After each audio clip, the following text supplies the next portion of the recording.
बहुत ज़्यादा।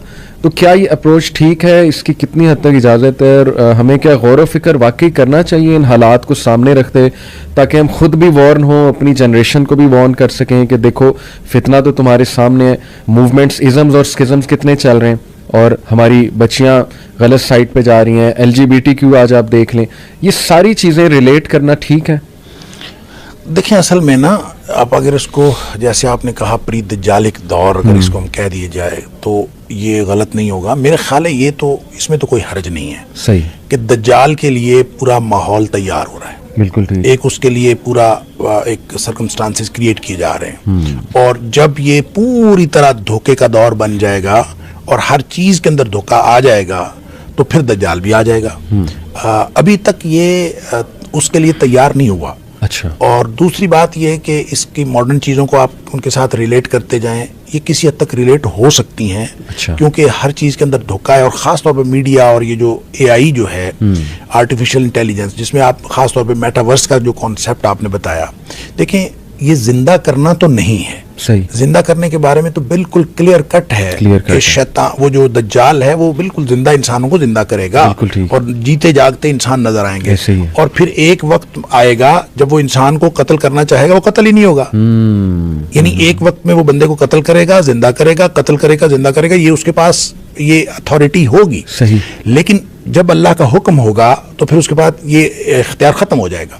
लेकिन उसमें ये नहीं है कि उसकी कोई हैयत चेंज हो जाएगी या उसके अंदर ये मेटावर्स तो बिल्कुल एक आप चिप डाल के आप सिर्फ और उसकी मेमोरी जो है वो यूज कर सकते हैं। उसमें आपको जो रोबोट टाइप कोई चीज साथ लगानी पड़ेगी, उसको जो जिस्म देना है आपने वो तो कोई और देना है और वो कोई आर्टिफिशियल कोई चीज देनी है, ऐसा नहीं है। लिहाजा आप ये कह सकते हैं कि उसकी चिप से चीजें निकाल कर धोखे के लिए, दज्जालियत के इस्तेमाल करना ये बिल्कुल ठीक है, ये हो सकता है।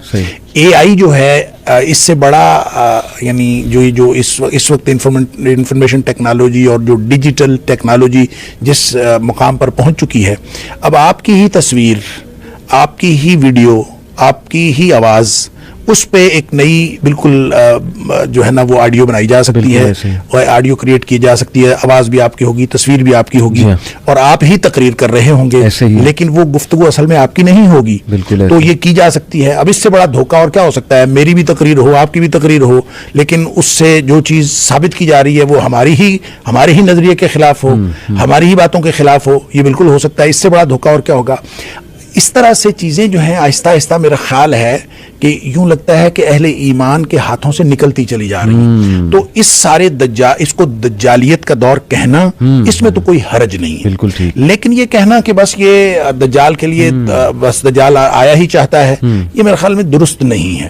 उसकी वजह यह है कि अगर हम अहादीस में जो कुर्ब क़यामत के वाक़यात हैं उनको अगर हम तरतीब से देखें और एक सीक्वेंस उसका कायम करने की कोशिश करें, वैसे तो ये जो निशानियां होती हैं, चाहे वो छोटी निशानियां हैं चाहे वो बड़ी निशानियां हैं, उसके बारे में ये असल में नसीहत के लिए होती हैं। ये इसलिए नहीं होती कि आप उनको कोई तायुन करें उसका और उसकी एप्लीकेशन करके आप कोई उसमें से कोई चीज़ निकालें, ऐसा नहीं होता कि मकानी तौर पर भी और ज़मानी तौर पर आप उनको अप्लाई करके कोई तायुन कुल्ली करें, ये दुरुस्त नहीं है।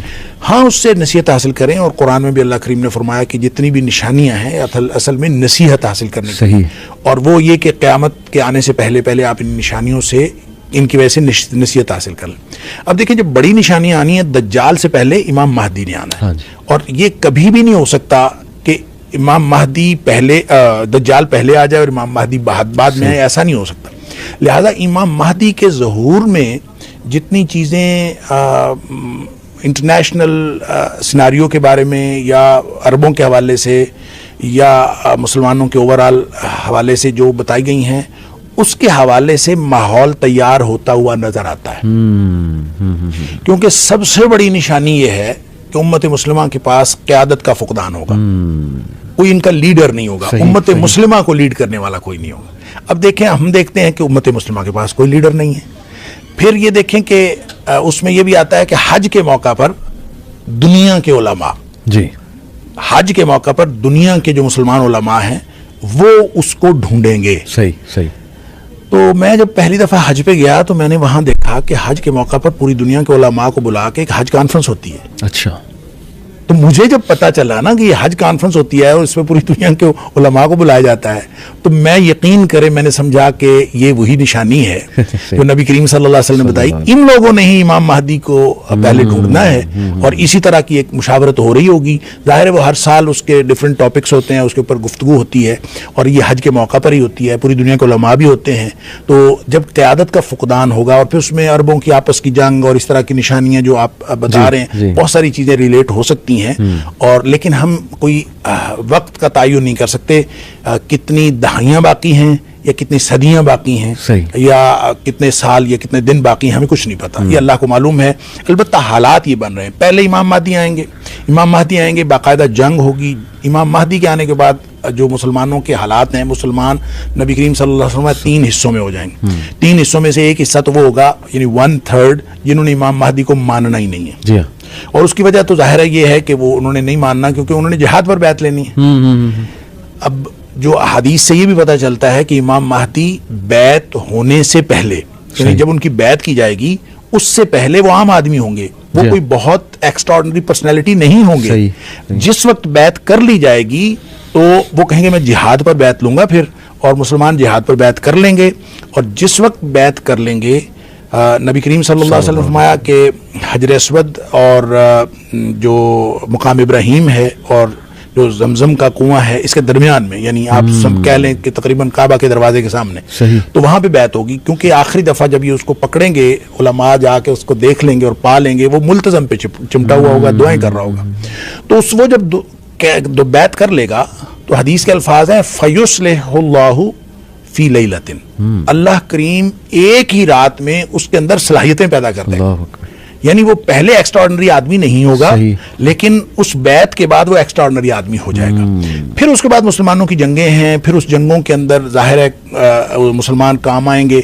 आपने फरमाया कि जो लोग इमाम महदी को नहीं मानेंगे, जाहिर है हम लोग अपने नर्म बिस्तरों पे सोने वाले और अपनी याशी की ज़िंदगी गुजारने वाले, हमसे कोई जिहाद पे बैत ले तो 1000 दफ़ा ख्याल आता है कि झूठा ही होगा, अल्लाह ताला माफ़ फरमाए। तो इसी तरह की कैफियत होगी। फिर जब वो लोग 2/3 जो हैं जो उसकी बैत कर लेंगे, उनमें से 1/3 यानी हाफ, टोटल में से 1/3 सही वो शहीद हो जाएंगे। नबी पाक सल्लल्लाहु अलैहि वसल्लम फरमाया कि उनसे बेहतर रुए ज़मीन का कोई और शहीद नहीं होगा। फिर जो उनमें से बच जाएंगे वो अहले ईमान ऐसे होंगे कि उनके ईमान को कोई और चीज़ फिर डगमगा नहीं सकेगी। तो उन पर फिर दज्जाल आएगा, फिर दज्जाल के साथ उसकी लड़ाई और फिर हज़रत ईसा अलैहिस्सलाम का जो नुज़ूल और फिर ये सारी चीज़ें, यानी सीक्वेंस ये बनता है। इसलिए जो लोग रिलेट करते हैं, जो आपने सवाल किया इन मॉडर्न चीज़ों को, तो माहौल के एतबार से रिलेट करना इसमें कोई हर्ज नहीं है क्योंकि ये दज्जालियत